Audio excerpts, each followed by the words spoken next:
When my son told me to stay away from his new house, I said sure, made one call to the bank and left town. That afternoon, I had 29 panic-filled texts. The text message arrived on my 65th birthday, right as I was pulling out the photo album to look at pictures of better times. Dad, we need to talk about boundaries. Sarah and I have decided that our new house is our private space. Please don't come over unless we explicitly invite you. We need to establish our independence. I stared at my phone screen, reading my son Marcus's words 3 times before they fully registered. The boy I'd raised alone for the past 3 years since Margaret's death, the child I'd sacrificed everything for, was telling me I wasn't welcome in the house I'd helped him buy. My fingers hovered over the keyboard for a moment before I typed a simple response. Sure. That single word would change everything, though Marcus wouldn't understand that until much later. I closed the photo album, walked to my study, and pulled out a business card from my desk drawer. Jennifer Martinez, Senior Loan Officer at First National Bank. The woman who'd helped me arrange Marcus's mortgage, who knew exactly how much I'd contributed to his independent purchase. As I dialed her number, I could hear Margaret's voice in my head, gentle but firm, the way she'd sounded during her last days when she'd warned me about spoiling our son too much. Robert, she'd said, her hand weak in mine, you've given him everything except the chance to earn something himself. One day that's going to matter.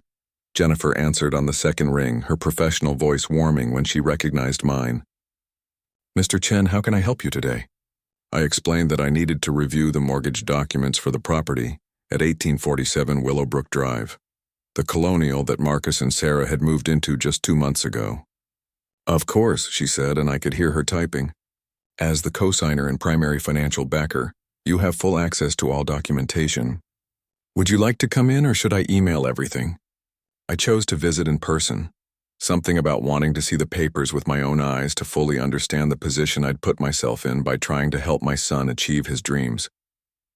The bank was only 20 minutes away, and as I drove, I thought about how proud Marcus had been when he'd first told me about the house. He'd presented it as his accomplishment, his success, conveniently forgetting to mention to Sarah or her parents that without my credit score, without my $75,000 down payment from my retirement fund, without my name on every document, he would never have qualified for a loan on a $450,000 property. The irony wasn't lost on me that he was establishing boundaries in a house that existed only because I'd removed all boundaries to help him. At the bank, Jennifer had already pulled up all the files, spreading them across her desk with the efficiency of someone who'd done this many times before. Mr. Chen, she began carefully, I want to make sure you understand your position here. You're not just a cosigner. Due to Marcus's limited credit history and income verification issues, you're actually the primary on this loan. The bank considers you the main borrower. She showed me document after document, each one reinforcing what I'd suspected but hadn't fully grasped. My name wasn't just on the mortgage. It was on the deed as a 75% owner, a detail that had been necessary to secure the favorable interest rate Marcus had bragged about to his friends. Additionally, Jennifer continued, pulling up another screen, I see here that Marcus has already inquired about a home equity line of credit for renovations. That would require your signature as the primary borrower. He seemed quite urgent about it, mentioning something about contractors starting next week. I leaned back in the chair, processing this information. My son, who had just told me I wasn't welcome without an invitation, needed my signature to renovate the house he considered his private space. The absurdity of it might have been funny if it hadn't hurt so much. Jennifer, I said slowly, I need you to put a note on the account. No changes, no additional credit lines, no refinancing without my express written consent provided in person. Can you do that? She nodded, making notes in the system. Of course, Mr. Chen. Is there anything else? I thought for a moment, then asked her to email me copies of everything. Every document, every payment record, every piece of paper that showed the truth of who really owned 1847 Willowbrook Drive. As I left the bank, I made a second decision, one that would have seemed impulsive if I hadn't been thinking about it since the moment I received Marcus's text. I was going to visit my sister Elena in San Diego. She'd been asking me to come for months, and suddenly, there seemed no reason to stay in a city where I wasn't welcome in the one place that should have felt like an extension of home. I went back to my house, the modest two-story where Marcus had grown up, where Margaret's presence still lingered in every corner, and I packed a suitcase. Not much, just enough for a couple of weeks. As I watered Margaret's rose garden, the one she'd tended even during chemotherapy, I whispered to the blooms, "I'm going to teach him the lesson you always said I should." The drive to the airport gave me time to think about how we'd gotten here. Marcus had always been ambitious, but somewhere along the way, that ambition had twisted into entitlement. Maybe it started in high school when I'd bought him a car so he wouldn't have to take the bus like I had, or in college when I'd paid for everything so he could focus on studies instead of working part-time like his mother and I had done. Perhaps it was the wedding, where I'd spent $40,000 I'd saved for retirement so he could impress Sarah's wealthy family. Each gift, each gesture of love and support, had somehow diminished in his mind until they became expectations rather than gratitude. Sarah had made things worse, I realized. She came from money, or at least her parents had it, and she'd assumed Marcus did too. She'd seen my house, nothing fancy but well-maintained, seen that I drove a decent car, wore nice enough clothes, and she'd projected that stability onto Marcus without realizing it all came from decades of my work, my savings, my sacrifices. Marcus had been happy to let her believe he was more successful than he was, and I'd enabled that fiction by never saying no, never letting him fail, never forcing him to stand on his own feet. By the time I boarded the plane, my phone had started buzzing. The first text came from Marcus. "Dad, where are you?" The bank called about some hold on the equity line. "Can you call them?" "It's important." I turned off my phone without responding, settled into my seat, and closed my eyes. For 3 years since Margaret's death, I'd been trying to fill the void by pouring even more into Marcus, as if my doubled efforts could make up for her absence. But Margaret had been the balance, the one who'd gently remind me that love didn't mean removing all obstacles from our son's path. Without her wisdom, I'd become an enabler, and Marcus had become someone I barely recognized, someone who could tell his father to stay away from a house that existed only because of that father's generosity. The flight to San Diego was 3 hours, and I spent them remembering better times, when Marcus was young and still understood the value of things, when he'd helped me build a treehouse in the backyard and been proud of our work together, when he'd cried at his mother's funeral and held my hand like he'd never let go. Elena met me at the airport, taking one look at my face and pulling me into a hug without asking questions. That was Elena's gift, knowing when to talk and when to just be present. It wasn't until we were in her kitchen, a glass of wine in my hand, that I told her everything. She listened without interrupting, occasionally shaking her head or sighing until I finished with my visit to the bank. "You know what this reminds me of?" she said finally. "Remember when Marcus was 8 and decided you weren't allowed in his treehouse? The one you spent 3 weekends building?" I remembered. He'd put up a sign, "No adults allowed," and I'd honored it even though I'd built every plank, hammered every nail. Margaret had laughed, saying it was normal kid behavior, but Elena had been less amused. "You should have reminded him who built it," she'd said then, and she was saying it again now, just about a more expensive structure. "The difference is," I replied, "this time I'm going to." My phone, which I'd turned back on after landing, showed 17 missed calls and 29 texts. They escalated in tone from confused to irritated to panicked. Marcus, then Sarah, then Marcus again. The contractors were demanding a deposit. The bank wouldn't process the equity line. Where was I? Why wasn't I answering? This was childish. This was inappropriate. This was affecting their plans. The next morning, I woke to more messages, including a voicemail from Sarah's mother, Patricia. "Robert, this is Patricia Henderson. I don't know what family drama you're creating, but it needs to stop. Sarah is upset, and that's unacceptable. Call your son immediately." The entitlement in her voice, the assumption that I existed to smooth over problems and provide solutions, was so familiar it almost made me laugh. This was exactly the attitude Marcus had absorbed. The belief that I was a resource to be used when needed and dismissed when not. I played the message for Elena, who actually did laugh. "The audacity," she said, shaking her head. "Do they even know how much you've done for that boy?" They didn't, I realized. Marcus had presented himself to the Hendersons as a successful young man who'd bought a house, was planning renovations, was building a life worthy of their daughter. The truth, that he was living on credit cards and his father's money, would shatter that image. Part of me felt guilty for what was about to happen, but a larger part The part that remembered Margaret's warnings and felt the sting of being told to stay away, knew this was necessary. On the third day, the messages took a different turn. Marcus's voice, slurred with alcohol, came through at 2 a.m. San Diego time. "Dad, I'm sorry, okay?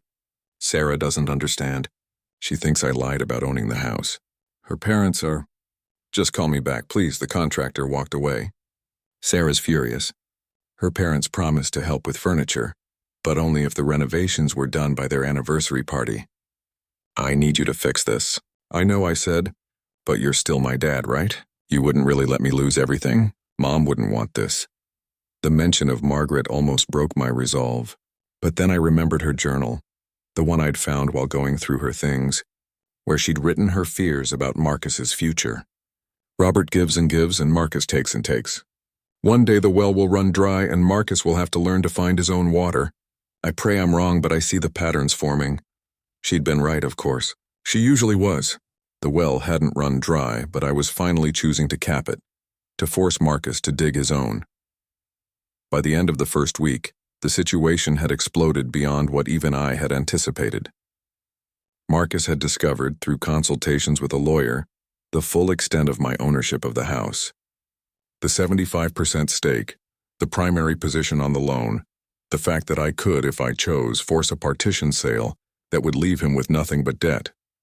His text became desperate, then angry, then desperate again. "Is this what you wanted? Everyone knows now. Sarah's parents, our friends, everyone knows I can't even own a house without my daddy's help. You've ruined everything. I hate you. Please help me. I'm sorry. I didn't mean it about staying away. You can come whenever you want. Just please sign the papers." Sarah had moved back to her parents' house, announcing on social media that she needed space to think about their future.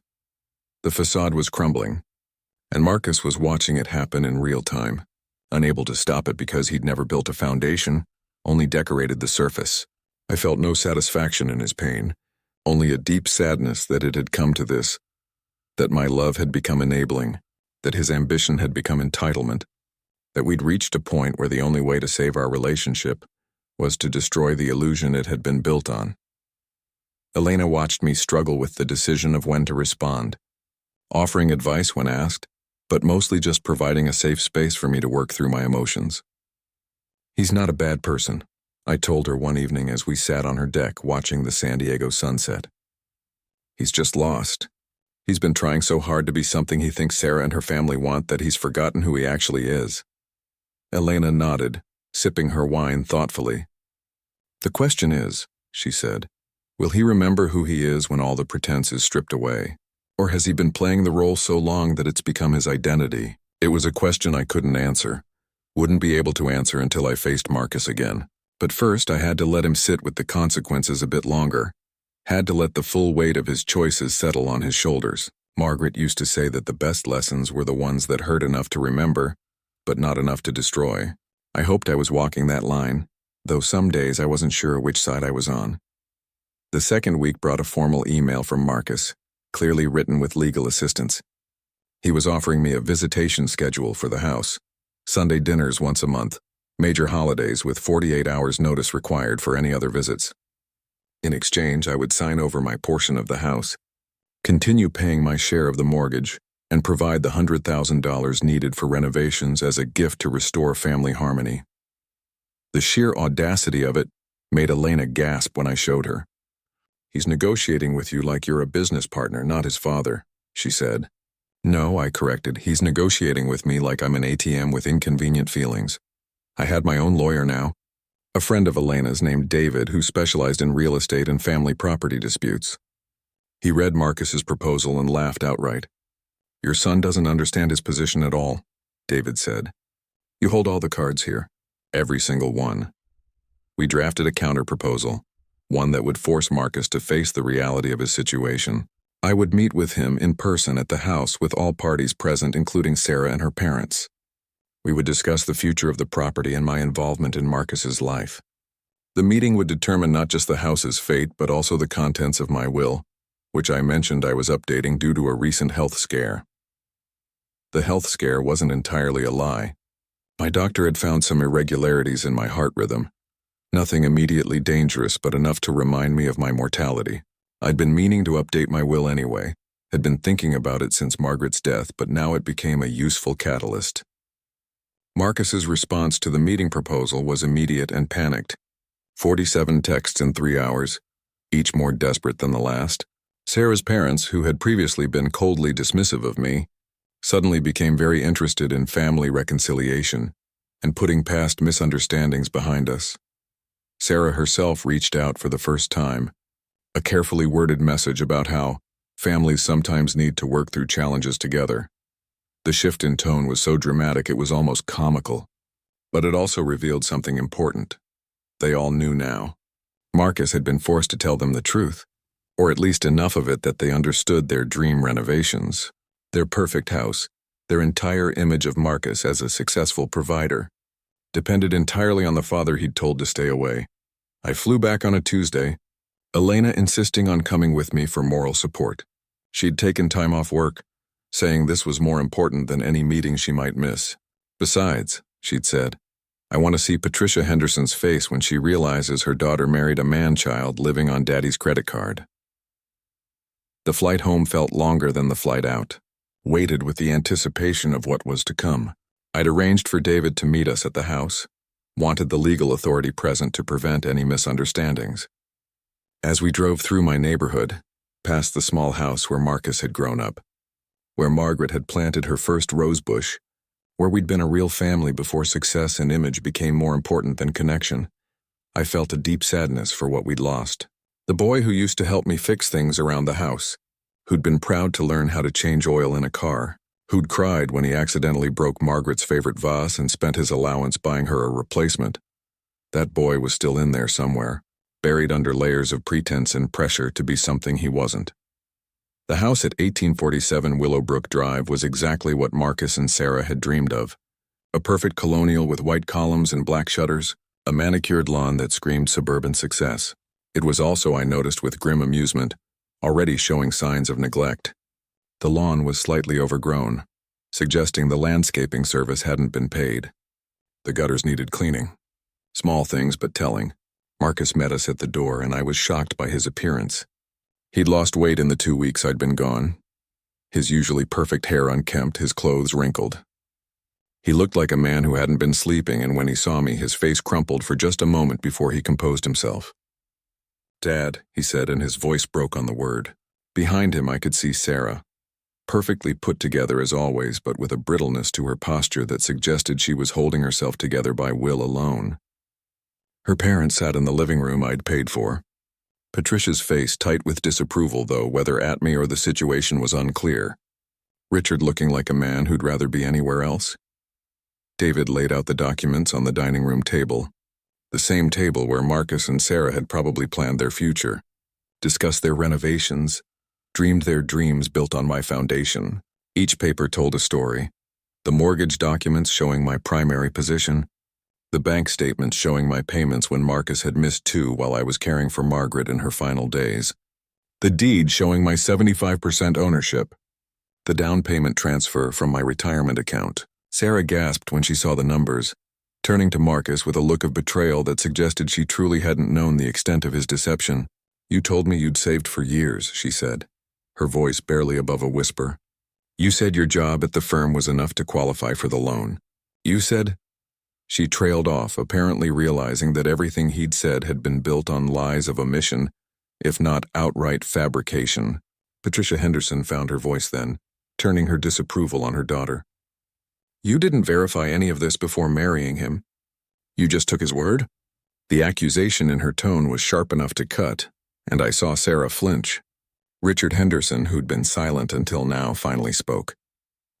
So you're telling me, he said slowly, looking at Marcus, that every time you talked about your success, your independence, your plans for the future, it was all built on your father's money? Marcus's face flushed red, and for a moment I saw the child he'd been when caught in a lie, the same expression he'd worn when he'd broken curfew or failed a test he'd claimed to have aced. It's not like that, he started, but Richard cut him off with a raised hand. It's exactly like that. You presented yourself as something you're not. You let my daughter believe she was marrying a successful, independent man, when in reality you're still living off your father's generosity. And worse, you had the audacity to tell the man funding your lifestyle that he wasn't welcome in the house he paid for. The words hung in the air, brutal in their honesty. Sarah stood abruptly, walking to the window, her back to all of us. Marcus looked at me, pleading in his eyes, but I remained silent. This wasn't my confession to make. It was his. David cleared his throat, bringing attention back to the business at hand. Mr. Chen has asked me to present two options, he said, his professional tone cutting through the emotional tension. Option 1. Marcus can buy out Mr. Chen's 75% stake at current market value, which according to recent comps would be approximately $350,000. Option 2. Mr. Chen will exercise his right to force a partition sale, meaning the house goes on the market, and proceeds are divided according to ownership percentage after all debts are paid. The room erupted. Sarah spun around, her composure finally cracking. 350,000? We don't have 3,000. Marcus, you said you were handling everything. Patricia Henderson stood, gathering her purse with the dignity of someone making a strategic retreat. Sarah, we're leaving. This is not what we agreed to support. But Sarah didn't move, staring at Marcus with a mixture of hurt and fury that made me look away. No, Mother, she said quietly. I need to hear this. All of it. Marcus sank into a chair, his head in his hands. I can't buy you out, he said to the table. You know I can't. I've been living on credit cards for months, trying to keep up with Sarah's expectations, trying to be what everyone wanted me to be. The promotion I was promised fell through. I'm probably going to be laid off in the restructuring. I have nothing, Dad. Nothing except debt in this house I can't afford. The admission seemed to break something in him, and suddenly he was talking, words pouring out like water through a broken dam. He talked about the pressure he'd felt to impress Sarah's family, the fear that she'd leave if she knew the truth, the spiral of lies that had grown until he couldn't tell what was real anymore. He talked about how he'd convinced himself that pushing me away was necessary to maintain the illusion, that my presence would remind everyone that his success wasn't his own. But it was worse than that. He continued, finally looking up at me with red-rimmed eyes. I started to resent you. Every time you helped, every check you wrote, every problem you solved, I hated myself a little more. And instead of dealing with that, I projected it onto you.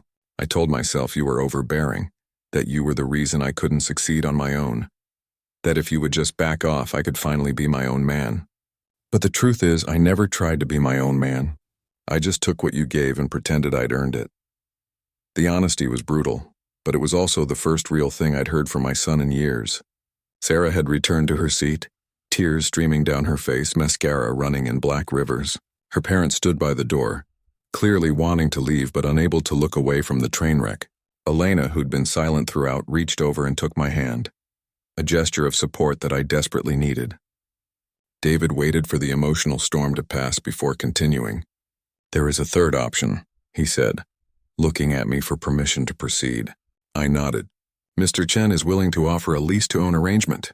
Marcus would pay fair market rent, $1,500 a month, with a portion going toward purchasing equity.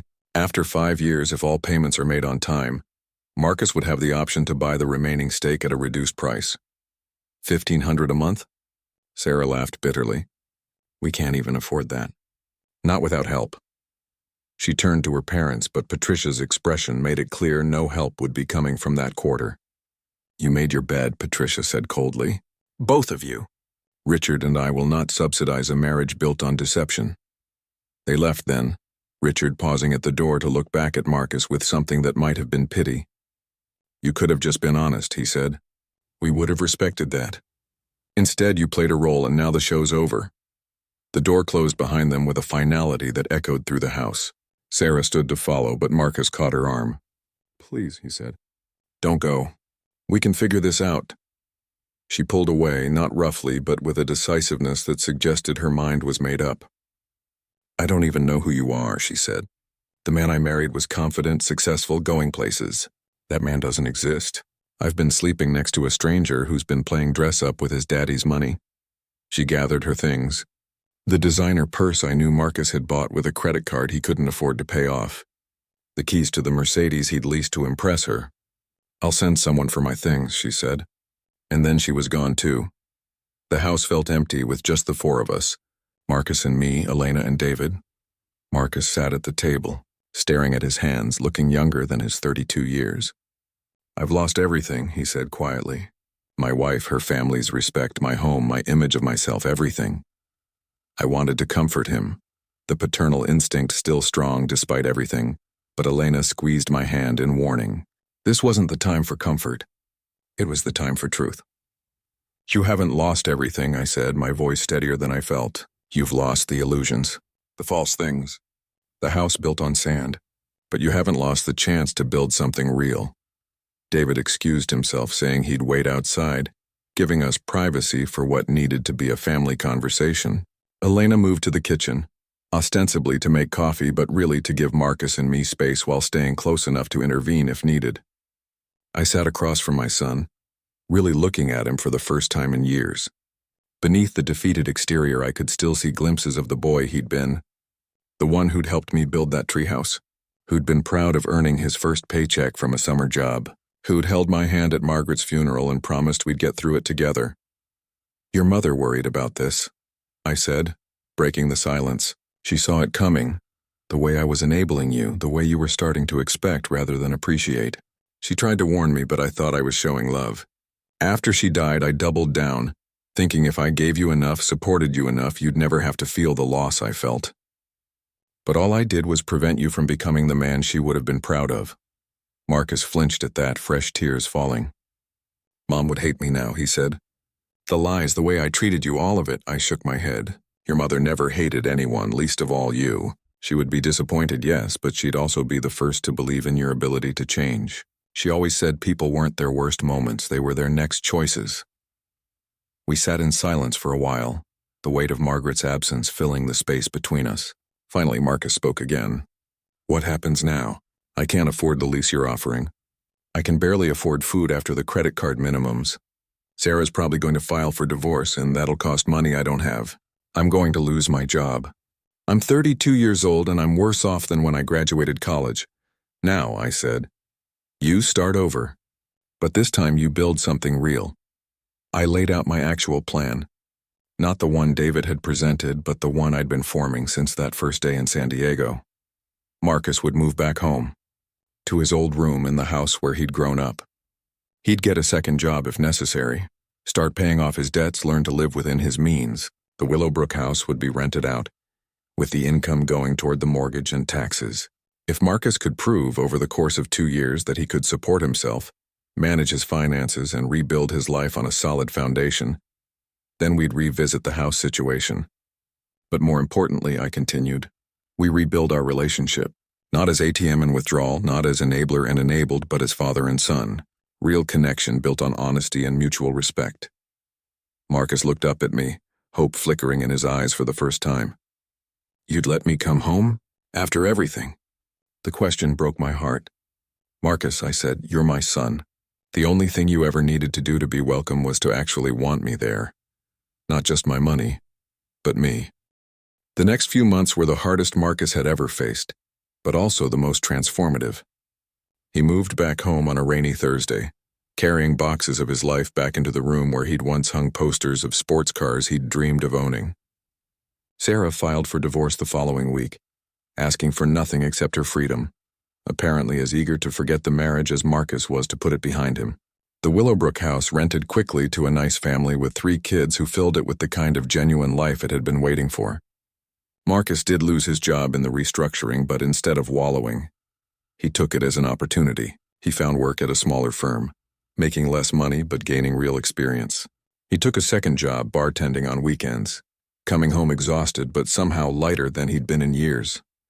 Slowly, painfully, he paid down his credit cards, learning the value of every dollar in a way my gifts had never taught him. We ate dinner together most nights, simple meals that reminded us both of times when Margaret was alive, when success meant being together rather than impressing others. The transformation wasn't immediate or easy. There were setbacks, moments when Marcus's old patterns tried to reassert themselves, like when he suggested I could help him pay off the credit cards faster so he could move forward. And I had to remind him that moving forward meant carrying your baggage until you'd honestly dealt with it, not having someone else carry it for you. Or when he started dating again and I caught him exaggerating about his position at the new firm, and we had to have a long conversation about the cost of starting relationships with lies. But there were victories too, small moments that showed the man he was becoming. Like when he fixed the leaky faucet in the kitchen himself instead of calling a plumber, proud of the $20 he'd saved and the skill he'd learned. Or when he started volunteering at the financial literacy program at the community center, teaching others to avoid the mistakes he'd made. Best of all were the Sunday mornings when we'd work together in Margaret's rose garden, which I'd transplanted to the backyard, talking about everything and nothing while our hands worked the soil. Elena visited often during those months, watching the transformation with satisfaction. "He's becoming who he always should have been," she told me one evening as we watched Marcus through the window, meticulously going over his budget at the kitchen table. Margaret would be proud. I knew she was right. This Marcus, the one who knew the value of things, who understood that respect was earned and relationships were built on truth.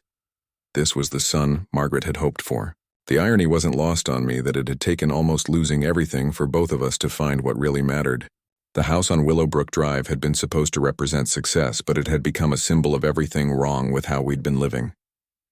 Now, in the modest home where real life had happened, where Margaret's memory lived in every corner, where the floors creaked and the pipes rattled but love had been genuine, we were finding success of a different kind. A year into this new life, Marcus surprised me. He'd been saving money, not a lot but consistently, and he wanted to use it for something specific. "I want to take you on a trip," he said over dinner one evening. "Nothing fancy, maybe just a weekend at that cabin Mom loved up by the lake. I've been thinking about all the vacations you and Mom took me on, all the memories you gave me, and I've never given you any memories in return. I'd like to start."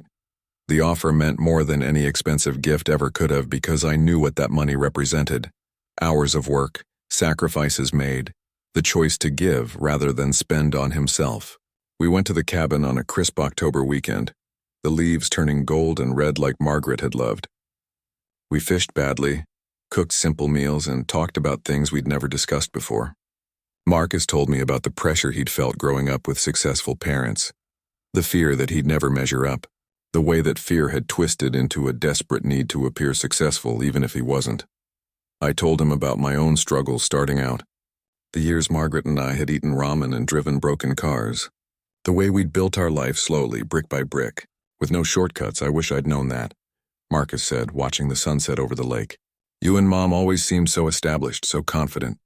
I thought that was the starting point, not the destination." It was a revelation that explained so much. The way he'd seen our end result and thought it should be his beginning, not understanding the decades of work that had gone into creating the stability he'd taken for granted. We talked about Margaret too, really talked about her for the first time since her death. Not the sanitized memories we'd been sharing, but the real woman, who could be stubborn and difficult, who'd fought with me about money and discipline and 1,000 other things, but who'd loved us both with a fierceness that had held our family together. "She would have hated what I became," Marcus said quietly. "The lying, the pretense, all of it." I shook my head. "She would have hated the behavior, not the person. She always knew the difference. And she would have loved seeing who you're becoming now." The second year brought more changes. Marcus got a promotion at work, a real one earned through his own effort. He moved out of the family home into a small apartment. Nothing fancy but his, paid for with his own money. He was still bartending on weekends, but now he was also taking online courses in financial planning, turning his hard-learned lessons into expertise he could share with others. The divorce was finalized quietly, Sarah having moved on to marry someone whose success was apparently more genuine. Marcus seemed relieved rather than bitter, understanding that their marriage had been built on a foundation of mutual deception, her believing his lies, and him trying to live up to her expectations. He dated occasionally but cautiously, being honest about his situation, his past mistakes, his ongoing journey to rebuild. Some women walked away when they learned he was a bartender living in a studio apartment, but others were intrigued by his honesty, his work ethic, his willingness to own his mistakes.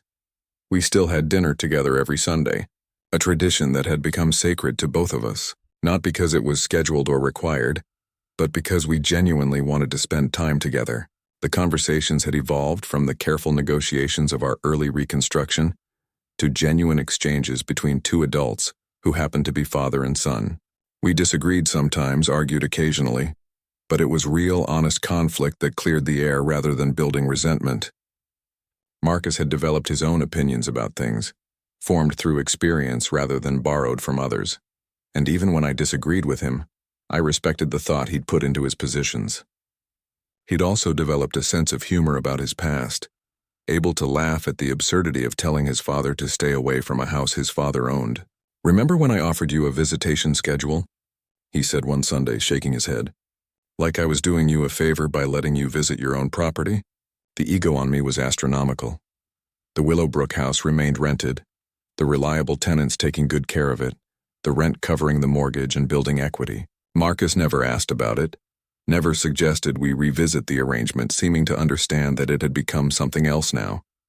Not his dream home, but a symbol of a lesson learned.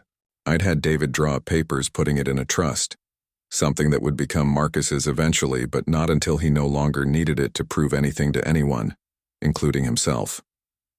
The real value of the house now wasn't in its market price, but in what it had taught us both about the difference between appearance and reality, between being given something and earning it, between a house and a home. The family who lived there had children who played in the yard, their laughter carrying on the wind, the kind of life sounds that made a house worth having. 2 years to the day after that confrontation at Willowbrook Drive, Marcus called me with news. He'd been offered a position as a financial counselor at a nonprofit that helped people avoid bankruptcy and rebuild after financial crisis. The pay wasn't spectacular, but it was stable, meaningful work that used both his education and his hard-earned experience. They specifically wanted someone who'd been through financial hardship, he said, pride evident in his voice. Someone who could relate to the client's struggles. My mistakes actually became qualifications. It was perhaps the perfect metaphor for his transformation, turning his failures into foundations for helping others. He'd also been accepted into a master's program in financial counseling, classes he'd attend at night while working during the day. "I'm going to be exhausted," he said, "but it's good exhausted, you know? The kind that comes from building something rather than maintaining an illusion." We celebrated that night, not at an expensive restaurant like we might have in the old days, but at home, cooking Margaret's famous lasagna recipe together, making a mess of the kitchen like we had when Marcus was young and wanted to help, but was more hindrance than assistance. As we ate, I pulled out a box I'd been saving, filled with photos from Marcus's childhood, report cards, art projects, all the monuments to a simpler time when success meant getting a gold star or making the team. We went through them together, laughing at his terrible kindergarten artwork, his earnest essays about what he wanted to be when he grew up, the photos of family vacations where we'd stayed in cheap motels but been rich in joy. "This is wealth," Marcus said, holding a photo of the three of us at the beach, Margaret laughing as Marcus and I tried to build an ambitious sandcastle. "This right here. I had it all along and didn't even know it." That night, after Marcus had gone home to his apartment, I sat in Margaret's garden with a glass of wine, talking to her as I often did. I told her about Marcus's job, his school plans, the man he was becoming. I told her about my own journey too, how I'd had to learn the difference between helping and enabling, between love and indulgence. The roses were blooming beautifully, having adapted to their new soil, their roots deep and strong. It seemed appropriate, this garden that had moved from one home to another, that had survived transplantation and thrived in new ground. Just like Marcus, just like our relationship, just like the family we were rebuilding from the ground up. The house on Willowbrook Drive might have been the catalyst for our crisis, but it had also been the catalyst for our redemption, forcing us to examine what we really valued, what really mattered, what home really meant. As the seasons turned, our new normal solidified into something beautiful in its simplicity. Marcus excelled in his job, discovering he had a gift for helping others navigate financial crisis because he truly understood the shame, fear, and desperation they felt. His clients trusted him because he could say, "I've been there," and mean it. He shared his story openly, using his mistakes as teaching tools, his recovery as inspiration. The master's program was challenging, but he thrived on the challenge, approaching his studies with a dedication he'd never shown when education was just another thing being handed to him. He'd call sometimes, excited about a concept he'd learned, a connection he'd made between theory and his lived experience. These conversations reminded me of when he was young and would burst through the door after school. eager to share what he'd discovered that day. The enthusiasm was the same, but now it was grounded in purpose rather than mere novelty. We started new traditions too. Once a month, we'd volunteer together at the Financial Literacy Center, teaching budgeting basics to young adults aging out of foster care. Watching Marcus work with these kids, patient and understanding, never condescending despite their mistakes, I saw the best of his mother in him. Margaret had always had a gift for meeting people where they were, for offering help without judgment. And Marcus had finally found that quality in himself. Some of the kids reminded me of Marcus at his worst. Entitled despite having nothing, angry at the world for not providing what they thought they deserved. But Marcus could reach them in ways I never could. Could say, I was you, but worse because I had every advantage, and still screwed it up, and they'd listen, because he'd earned the right to teach through his own failures. The subject of the Willowbrook house came up naturally one evening, not as a point of contention but as a practical matter. The tenants were moving out, having bought their own place, and we needed to decide what to do. We could sell it, I suggested, testing the waters. Market's good right now. Could clear a nice profit. Marcus considered this, but then shook his head. I have a different idea, he said. What if we turned it into transitional housing? Partner with the nonprofit, offer it as a place for families getting back on their feet after financial crisis. Charge just enough rent to cover the mortgage and maintenance, give them a chance to save and stabilize. It wasn't what I'd expected, but as he laid out his vision, I saw the beauty of it. The house that had represented false success would become a stepping stone for others seeking real stability. We met with lawyers, the nonprofit board, and eventually created a program where families could live in the house for up to 2 years while rebuilding their finances, with Marcus serving as their counselor and mentor. The first family moved in 6 months later, a couple with 2 young children who'd lost everything in a medical bankruptcy. Watching them walk through the door, eyes wide with hope and disbelief that such a beautiful home could be theirs even temporarily, I thought about how different this was from when Marcus and Sarah had moved in. That had been about image, about impressing others, about maintaining a facade. This was about providing real shelter, real opportunity, real hope. Marcus worked with them closely, helping them budget, rebuild credit, plan for their future. He was strict when he needed to be, compassionate always, and professional throughout. I learned from the best, he told me once after a particularly difficult session, where he'd had to tell them they weren't ready for a particular financial step. You let me face consequences while still loving me. That's what they need too. 3 years after our confrontation, I updated my will as I'd promised I would. Marcus was there when I signed it, not because he asked to be, but because I wanted him there. The bulk of my estate would go to him, but not directly. Instead, it would fund an expansion of the transitional housing program, with Marcus as the director. He'd have a salary, a good one, and control over the program's direction, but the wealth would work for others rather than sit in an account.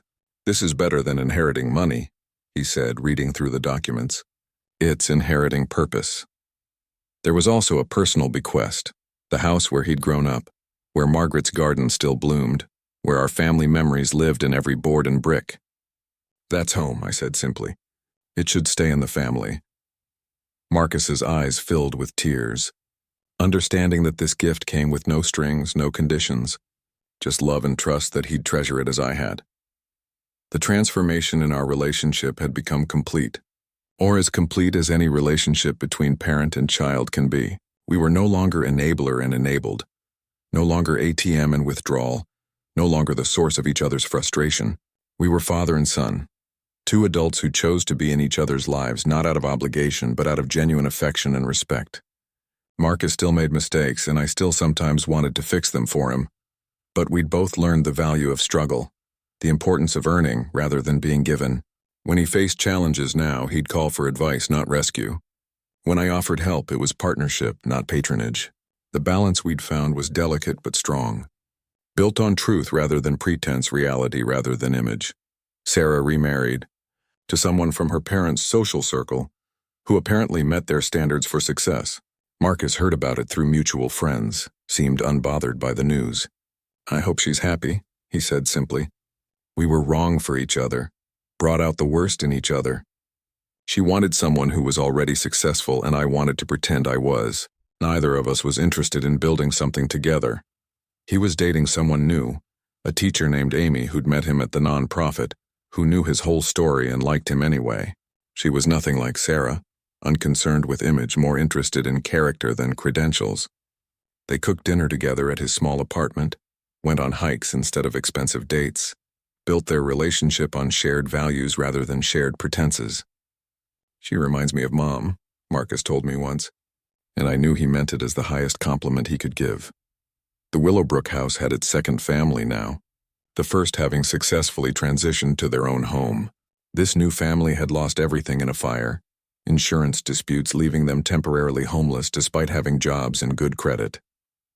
They needed just a bridge, a safe place to land while they rebuilt, and the house provided that. Marcus had instituted a tradition where each family, upon leaving, would plant something in the yard, a tree or bush that would grow and remain.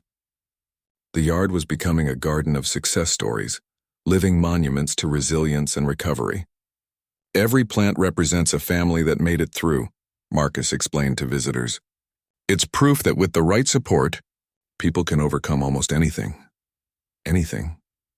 The metaphor wasn't lost on me, thinking of Margaret's roses transplanted and thriving, of Marcus himself transplanted from artificial soil to authentic ground and finally growing strong. One evening, as we worked together in Margaret's rose garden, Marcus now expert in their care, he brought up that text message that had started everything. "I've thought about that message 1,000 times," he said, carefully pruning a bush that had grown wild. "Telling you to stay away. It was the cruelest thing I've ever done, but also maybe the most necessary, not for the reasons I thought at the time, but because it forced us both to change." I considered this, remembering the pain of that moment, but also everything that had followed. "Your mother used to say that sometimes things had to break completely before they could be rebuilt properly," I replied. She was talking about furniture she was refinishing, but I think she would have applied it to us too. Marcus smiled, the kind of genuine, unguarded smile I hadn't seen since he was a child. "We broke pretty completely," he agreed. "But look what we built from the pieces." As the sun set that evening, painting the sky in shades of pink and gold that Margaret would have loved, I thought about the journey we'd taken. From that birthday text telling me to stay away to this moment, working side by side in a garden that represented everything we'd lost and found again. The house on Willowbrook Drive, which had seemed like such an achievement when Marcus first bought it, now served a higher purpose, sheltering families in crisis rather than protecting one family's ego. Marcus himself, who'd been so lost in pursuit of an image he couldn't sustain, had found himself in service to others who faced similar struggles. And our relationship, which had been transactional and toxic, had transformed into something real and reciprocal, built on mutual respect rather than mutual need. The irony of the whole situation still struck me sometimes. Marcus had told me to stay away from his new house, and in doing so had invited me back into his life in a way that actually mattered. By saying sure and walking away, I'd given us both the space to realize what we really meant to each other. The 29 panicked texts that had followed my departure were nothing compared to the hundreds of genuine conversations we'd had since, each one building a bridge back to the relationship we should have had all along. The bank call that had seemed like revenge at the time had actually been liberation, freeing Marcus from the prison of false success, and me from the role of perpetual enabler. Every consequence that had followed, painful as it was, had been necessary for our growth.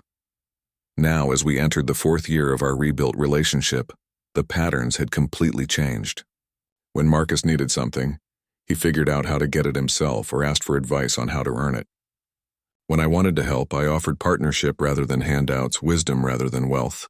The financial counseling practice he'd built at the nonprofit was expanding, his reputation growing not because of who his father was, but because of the results he achieved with clients. He'd been asked to speak at conferences, sharing his story of riches to rags to real richness, and I'd sat in the audience, proud not of his success but of his honesty, his vulnerability, his willingness to use his failures as teaching tools. The boy who'd once hidden every struggle behind a facade of perfection now wore his scars openly, understanding they were proof of survival, not marks of shame. Amy had become a regular at our Sunday dinners, fitting into our dynamic naturally, Unimpressed by the old stories of wealth and genuinely interested in our journey to authenticity, she'd helped Marcus set up a small investment account, not for luxury but for security, teaching him the patience of long-term planning versus the instant gratification he'd once chased. They were talking about marriage, but carefully, thoughtfully, with prenuptial agreements that protected both parties and acknowledged their individual financial realities. "We're building something together," Marcus explained, "not trying to impress anyone or live up to anyone else's expectations, just creating a life that makes sense for us."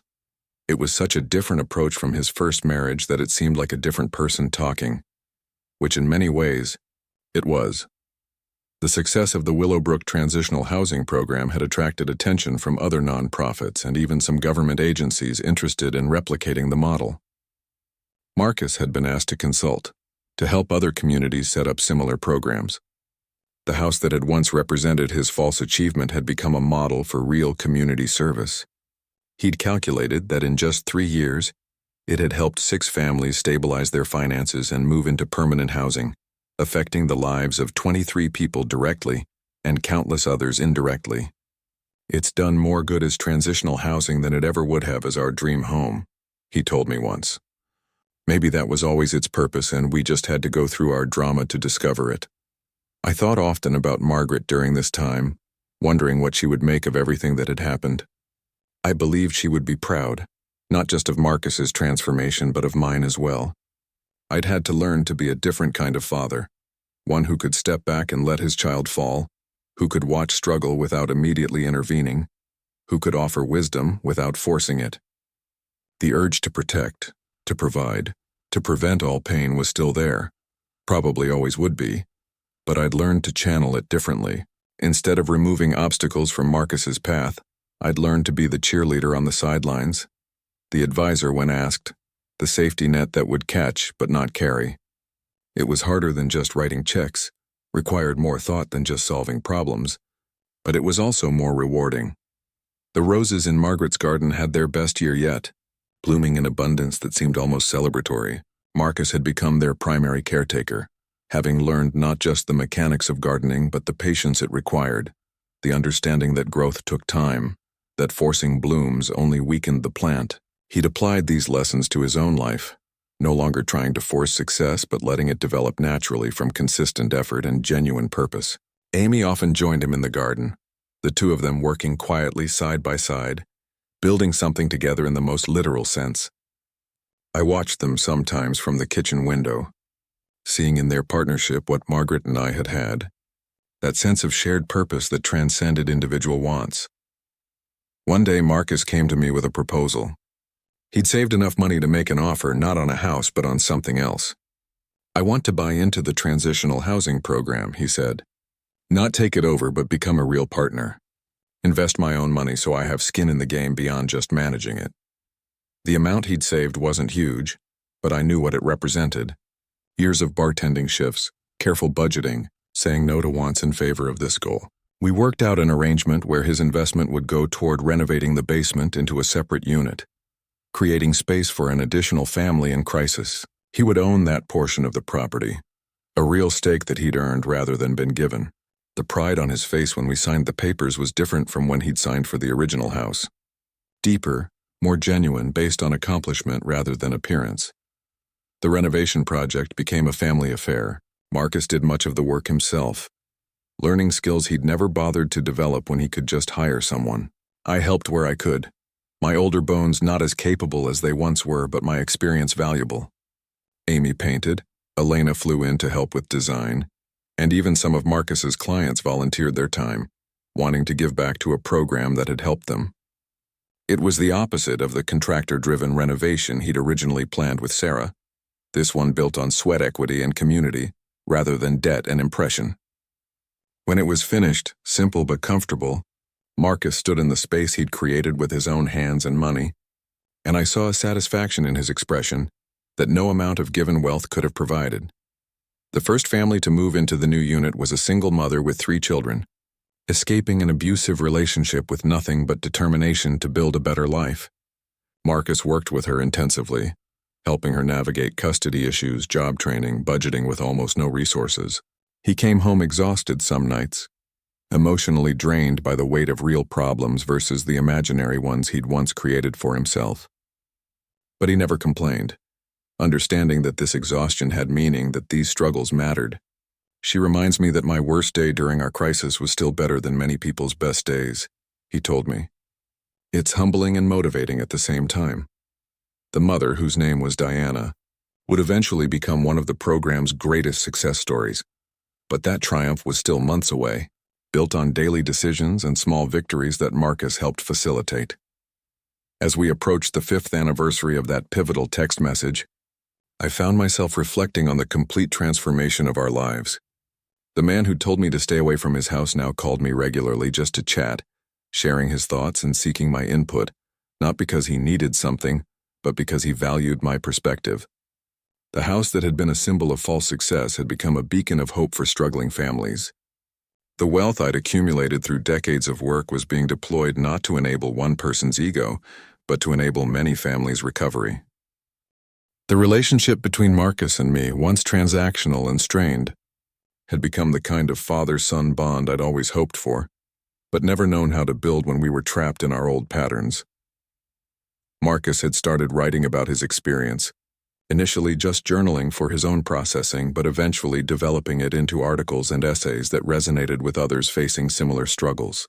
His piece titled "The Gift of Consequences" had been published in a major financial magazine, telling our story with brutal honesty and hard-won wisdom. He'd asked my permission before publishing it, warning me that it didn't paint either of us in a flattering light initially. I'd told him to publish it unchanged, that truth was more valuable than reputation. The response had been overwhelming. Hundreds of messages from parents and adult children facing similar dynamics, asking for advice on how to break their own cycles. Marcus had started a blog, then a podcast, not as a guru but as someone sharing his journey, making mistakes publicly and learning from them transparently. The wedding planning with Amy was refreshingly different from his first marriage. They were having a small ceremony in Margaret's rose garden, just family and close friends, followed by a potluck dinner where guests brought dishes rather than expensive gifts.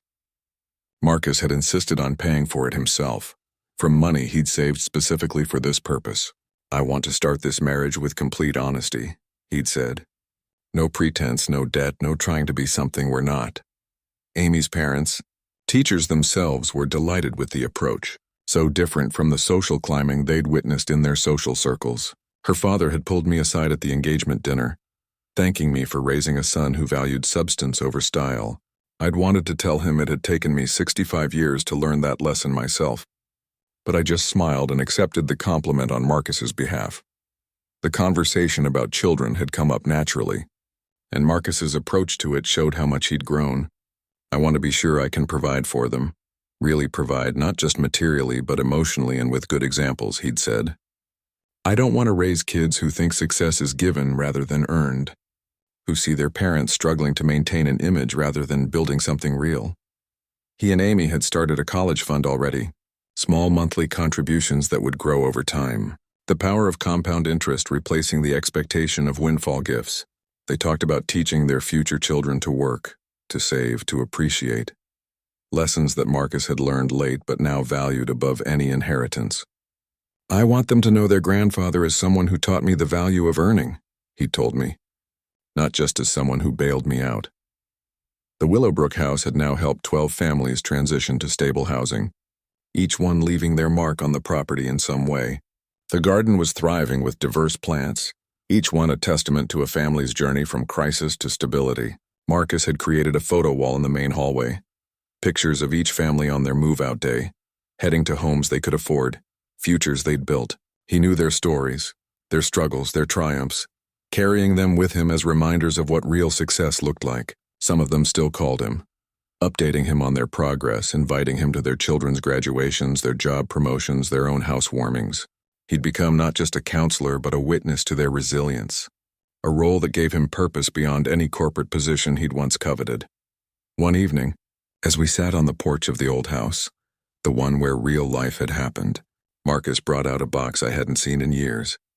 It was full of the things he'd left behind when he'd moved in with Sarah, the artifacts of his childhood and young adulthood, that hadn't fit the image he'd been trying to project. There were participation trophies from Little League, handmade Father's Day cards, photos from camping trips where we'd stayed in leaky tents but laughed until our sides hurt. "I'm sorry I tried to erase this," he said, handling each item with reverence. "This was real and I traded it for something fake." We went through the box together, each item triggering memories, stories, lessons learned and forgotten and learned again. At the bottom was a photo I'd forgotten existed. Marcus and Margaret and me at his college graduation, all of us beaming with pride and possibility. "This is my favorite," he said, framing it carefully. "Before I lost my way, when I still knew what mattered." The nonprofit had offered Marcus a promotion to regional director, overseeing multiple programs across the state. It would mean more money, more prestige, more of everything he'd once craved. He'd asked for my advice, laying out the pros and cons with the kind of careful analysis he'd learned through hard experience. The money would be nice, he'd admitted, but I'd lose direct client contact. I'd become an administrator instead of a counselor. We talked through it for hours, examining not just the practical implications but what it would mean for his sense of purpose, his daily satisfaction, his ability to make a direct impact. In the end, he'd turned it down, choosing to stay where he could see the faces of the people he helped, where he could walk through the Willowbrook house and know exactly who was benefiting from his work. "I've learned the difference between climbing a ladder and building something meaningful," he'd explained to his surprised supervisors. "I choose building." Amy had gotten pregnant just after their first anniversary, the timing planned and prepared for, unlike so many other aspects of Marcus's previous life. They'd converted the spare room in their apartment into a nursery, decorating it simply but with love, each piece chosen for its meaning rather than its impression. Marcus had built the crib himself, working from plans he'd found online, taking weeks to get it perfect. "I want my child's first bed to be something I made with my own hands," he'd explained, sanding the wood with obsessive care. When he'd finished, it was beautiful in its simplicity, solid and safe and made with love. Amy had cried when she'd seen it completed, understanding what it represented. This man who'd once bought everything, now creating something from nothing but wood and sweat and determination.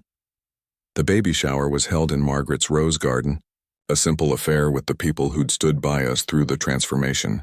Elena flew in from San Diego, bearing gifts she'd made herself, knitted blankets and hand-sewn clothes that would become heirlooms. Diana, the single mother from the transitional housing program, came with her children, bringing a cake she'd baked herself, insisting on contributing to the celebration of the man who'd helped her rebuild. Amy's parents were there, comfortable in the modest setting, appreciating the genuine joy rather than manufactured perfection. Even David, the lawyer who'd helped navigate the crisis, attended, having become a friend through the years of watching our family rebuild. As I watched Marcus surrounded by people who loved him for who he'd become rather than what he could provide, I thought about how different this was from the social gatherings of his first marriage, where everyone had been performing rather than living. The birth of Margaret Elena Chen, named for the grandmother she'd never meet and the great-aunt who'd helped save her father, marked a new chapter in our story. Marcus held his daughter with a tenderness that took my breath away, promising her things that had nothing to do with material goods. "I promise to teach you to earn," he whispered to her tiny form. "To work, to fail, to get up, to try again. To know the difference between being given something and achieving something. To value character over credentials, substance over style." Amy watched with tears streaming down her face. This man who'd learned his lessons the hard way, determined to teach them gently to his child. I held my granddaughter for the first time, thinking about cycles, about patterns broken and traditions rebuilt, about the long journey from that text message telling me to stay away to this moment of absolute inclusion. Marcus took 2 weeks off work when Margaret Elena was born. The first real vacation he'd taken since starting over, but even then he couldn't completely disconnect from the families in the program, checking in on Diana's son who was applying to colleges, advising another family on a job opportunity. "This is who I am now," he explained when Amy gently suggested he needed to rest. "Not someone who takes, but someone who gives. Not someone who maintains image, but someone who provides support." The balance would be something he'd have to learn, how to serve others while also caring for his own family, but I had faith he'd figure it out. He'd learned the hardest lessons already. The rest was just refinement. We spent those 2 weeks together. 4 generations if you counted Margaret's presence in the garden, the roses blooming as if in celebration of their namesake's arrival. As I write this, sitting in that same garden 5 years after telling my son sure and leaving town, I can barely recognize the life we used to live. The house on Willowbrook Drive has sheltered 18 families now, with Marcus managing it not as a landlord but as a shepherd, guiding each family through their journey from crisis to stability. His daughter is learning to walk, taking her first steps in the same yard where her father took his, where his mother planted her first roses, where a family was broken and rebuilt and made stronger for the breaking. Marcus and Amy are expecting their second child, planned and prepared for, their life modest but secure, built on earnings rather than borrowings. The blog Marcus started has become a book, the story of our journey helping others navigate their own financial and familial crises. He insisted on sharing the proceeds with the Transitional Housing Program, success breeding more success in the most meaningful way. The relationship between Marcus and me has evolved into something I never knew was possible when we were stuck in our old patterns. We're partners now in the truest sense.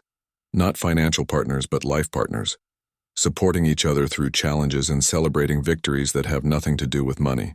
He still calls me for advice, but just as often I call him, valuing his perspective on things, his hard-won wisdom about resilience and recovery. We work together in the garden every Sunday, teaching little Margaret Elena about patience, about tending things carefully, about how the most beautiful blooms come from plants that have strong roots.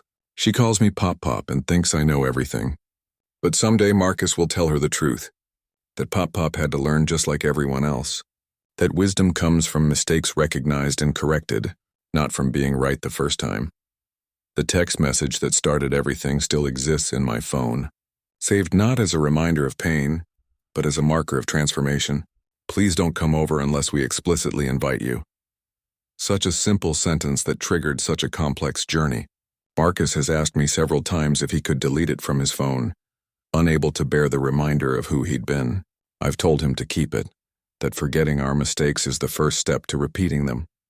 Besides, the story isn't complete without its beginning, and the beginning only has meaning because of where we ended up.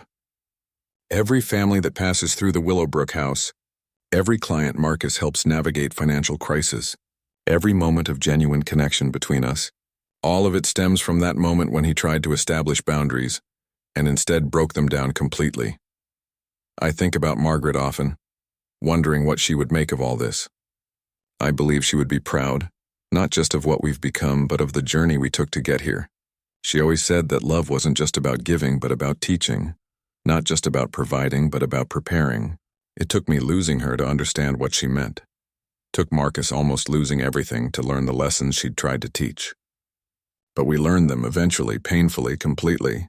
The roses in her garden bloom more beautifully each year, as if she's still tending them somehow, still nurturing growth in the family she loved. Marcus tends them now with the same care she did, teaching his daughter that beautiful things require patience and work, that nothing worth having comes without effort.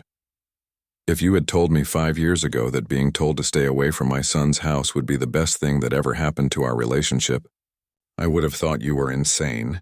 But sometimes the things that break us are the things that remake us. The crises that seem like endings are actually beginnings. The losses that feel absolute are actually clearing space for something better to grow. Marcus and I had to lose everything we thought we were to each other to discover what we actually could be. We had to destroy the transactional relationship to build a transformational one. We had to admit our failures to achieve our first real success as father and son. The house on Willowbrook Drive, which seemed like such a prize when Marcus first bought it, turned out to be just a building. But what happened because of it? The journey it triggered, the lessons it taught, the families it sheltered, the relationship it ultimately helped rebuild. That's the real value. Looking back, every step of the journey was necessary. The enabling had to happen for its consequences to manifest. The crisis had to occur for the transformation to begin.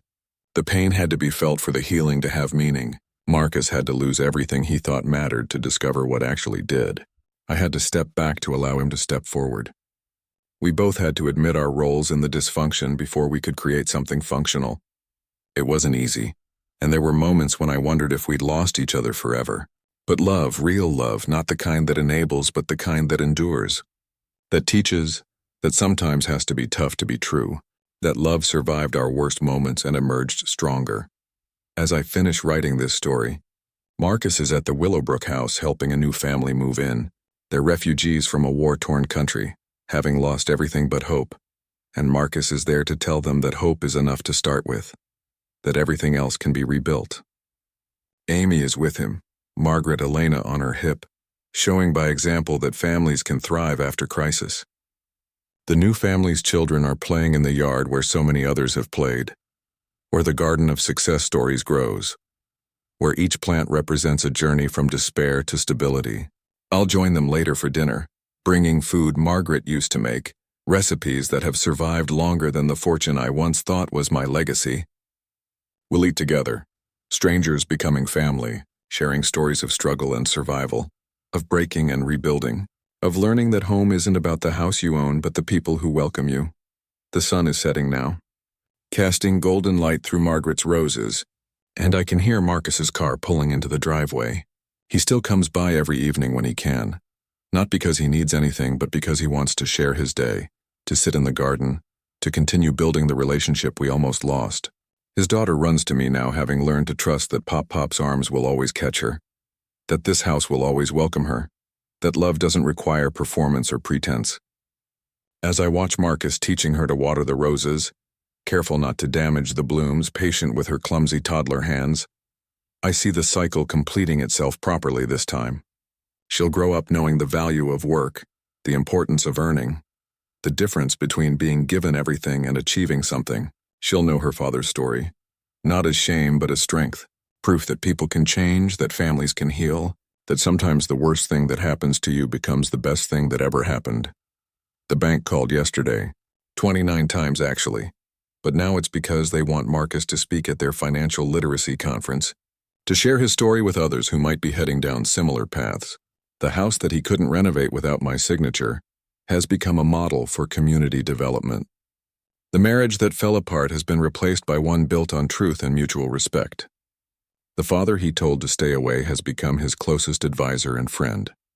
The money that once seemed so important has been replaced by meaning that money could never buy. Every loss has become a lesson, every failure a foundation for future success, every moment of pain a preparation for current joy. This is our story, mine and Marcus's, but it's also bigger than us. It's the story of every parent who's loved too much in the wrong way, every child who's lost themselves trying to be someone else, every family that's had to break before they could rebuild. If you're watching this from anywhere in the world, if you're struggling with similar dynamics in your own family, know that transformation is possible. It requires honesty that hurts, consequences that teach, patience that seems endless, and love that's strong enough to be tough when necessary. It requires admitting when you're wrong, whether you're the parent who enables or the child who takes advantage. It requires valuing truth over comfort, growth over stagnation, authenticity over image. Most of all, it requires believing that people can change, that families can heal, that the worst moments can become turning points if you're brave enough to face them honestly. Marcus and I are proof that it's never too late to start over, to build something real from the ruins of something false, to discover that the relationship you really want is possible once you stop settling for the one that's killing you both. Thank you for reading our story. If it resonated with you, if you see yourself or your family in our struggles and triumphs, please share it with others who might need to hear that change is possible. Like this story if it touched you, comment with your own experiences of family transformation, and subscribe to follow more stories of resilience and redemption. Remember, sometimes the best thing someone can do is tell you to stay away, because it might just be the wake-up call that brings you closer than ever before. Sometimes saying sure and walking away is the first step toward coming home. Sometimes losing everything you thought you wanted is the only way to find what you actually need. And sometimes, just sometimes, a house that was never really yours becomes the foundation for rebuilding everything that truly is.